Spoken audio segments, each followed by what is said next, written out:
శ్రీయుత గౌరవనీయులైన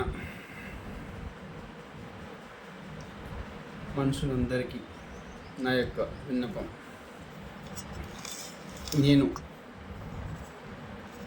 అనగా ఒక సామాన్య మానవుని ఎన్నో ఏళ్ళుగా ఒక సమస్యతోని సతమతవుతున్నాను. కాబట్టి నాది ఒక ప్రజలందరికీ, ఈ వీడియో చూసేటోళ్ళందరికీ ఒక విన్నపం. ఎందుకంటే ఒక మనిషి ఒకేసారి చస్తాడు, చావు వస్తుంది, చనిపోతాడు, అయిపోతాడు. నువ్వు అంటే చావడం, ఆ అంటే చావడం, చచ్చి బతకడం అనేది ఇలాంటి వానికి ఇప్పటికి రావద్దు. కాబట్టి చెప్తాను. ఈ మాట ఎందుకు చెప్తున్నా అంటే, మంచోడిగా బతకడం చాలా కష్టం భూమి మీద. మంచోడిగా బతకడం చాలా కష్టం. ఎందుకంటే నాకు ఊహ తెలిసినప్పటి ఇప్పటివరకు కూడా ఎవ్వరు కాని చేయలేదు. ఇప్పటివరకు కూడా మంచిది అనేదానికి ఎన్ని కష్టాలు వచ్చినా భరించుకోవడం వచ్చినా ఇప్పుడు కూడా భరిస్తున్నాను. కొన్నాళ్ళుగా కొన్ని ఇబ్బందుల వలన ఇవన్నీ చెప్పడం జరుగుతుంది, వీడియో చూడడం జరుగుతుంది. గతంలో డ్రైవర్గా చేసి మంచిగా బతికేవాడిని. ఏదో ఇంత కొట్టగుడి కోసం ఇంత ఆటో ఏమో తెచ్చుకున్నాక అందరం అన్నదమ్ములం కానీ, భూమి మీద మనుషులు కానీ, అందరు కానీ డబ్బు అనే పదం ఎప్పుడైతే వచ్చిందో అప్పటి నుంచి చాలా అందరూ మారిపోతున్నారు. ఎందుకంటే ఈ లోకం ఎవరికి అర్థమవుతలేదు. ఎందుకు అర్థమవుతలేదు? ఈరోజు ఇలా రేపు మంటలే అనేది ఎవరన్నా ఆలోచిస్తున్నారు? ఏం ఆలోచిస్తున్నారు? గతంలో అందరికీ ఒకటి గుణపాఠం చెప్పింది, నేర్చుకోండి, ఒకసారి కళ్ళు తెరవండి. జనాలకు అందరికి చెప్తున్నా, ఒక్కరి గురించి కాదు, అందరికి కూడా చెప్తున్నా. నాలాంటి బతుకు ఎవరికి రావద్దు అని చెప్తున్నా. ఎందుకంటే ఇది వినండి స్టోరీ. నేను చేసిన తప్పేంటి? నా ఓడు మంచోడు, పక్కోడు మంచోడిగా ఉండాలి, మనకు ఇబ్బంది కలగకుండా మంచిగా ఉండాలి, మనం ఎవరికి అన్నదాన్ని ఆలోచన పెట్టుకుని తప్పే కదా.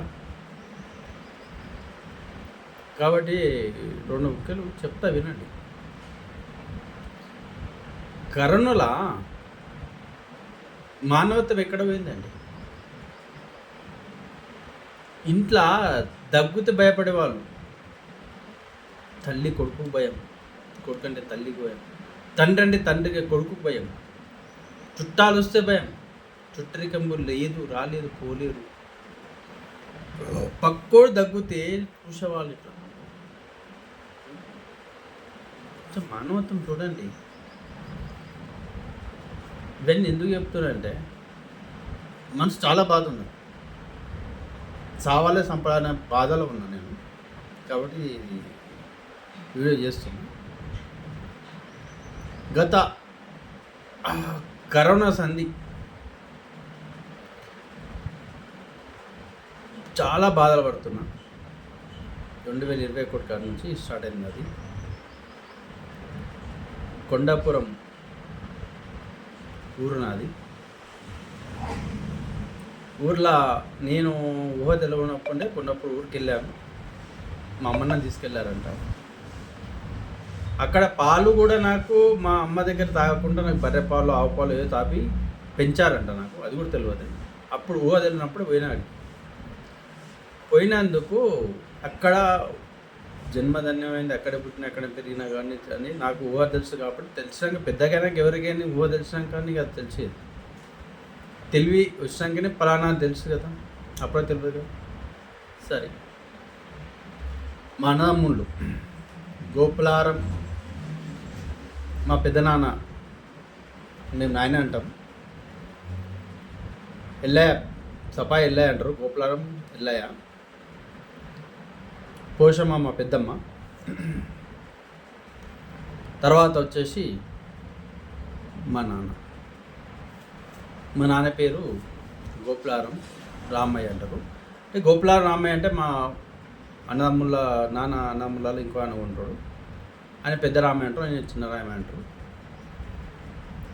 కాబట్టి ఆయన కొడుకుని నేను, గోపులాం చిన్న రామయ్య కొడుకుని అంటాను నేను.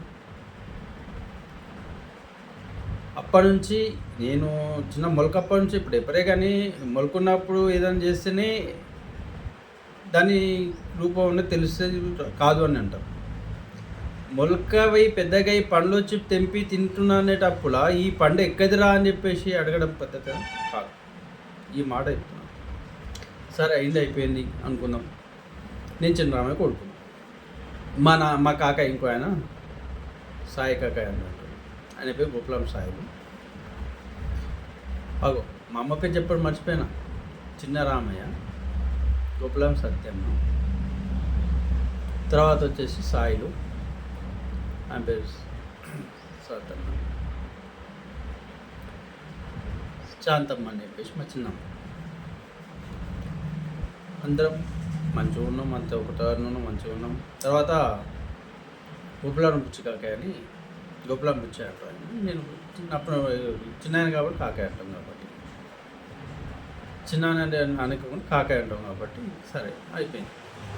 ఆ పేరు పుచ్చాయ అంటారు, గోపులం పుచ్చాయ. తర్వాత వచ్చేసి నర్సమ్మ, అంటే మా అత్త బిడ్డలు చేసుకున్నాం కాబట్టి ఆమెకు కోడలుగా అవుతారు, మాకు చిన్నమ్మ అవుతుంది. కాకపోతే మేము అప్పటికి పెద్దగా అయినా తెలుసు ఇవన్నీ కూడా చిన్నవాడు చిన్నమ్మ అన్నం పెద్దమ్మ అన్నం అంతే. తెలిసినప్పటిని అత్తం కూడా పెళ్లి చేసుకుని తెలుసు, ఎవరికైనా చెప్తే తెలుస్తుంది, అప్పుడే తెలియదు కదా. కాబట్టి ఇవన్నీ కూడా ఎందుకు చెప్తున్నా అంటే నేను చాలా సఫర్లో ఉన్నా, బాధలు ఉన్నా, అసలు ఏం చేయాలని ఆలోచనలో ఉన్నా, అసలు ఎట్లా బతుకుతున్నా ఆలోచనలో ఉన్నా, భూమి మీద ఉన్నానా లేదని కూడా ఆలోచనలో ఉన్నా. అడవిలో ఉంటే వాటిని ఏమేమో అనిపించేది, కానీ భూమి మీద ఉండి ప్రజలలో ఉండి ఇంత అడవిలో ఇంత సఫర్ చేస్తున్నా కాబట్టి ఇవన్నీ బాధాకరంగా చెప్తున్నాం. ఎందుకంటే గతంలో నాకు వచ్చేసి ఇప్పుడు 30-40 ఏళ్ళు ఉన్నాయి అన్నప్పుడు, నేను 30-40 ఏళ్ళు ఉన్నప్పుడు మా అన్నదమ్ములలో అందరం ఒక తానులో ఒకరికొకరు ఎత్తుకొని ఒకటి తిన్నోళ్ళం ఉన్నాం కదా ఉన్నాం.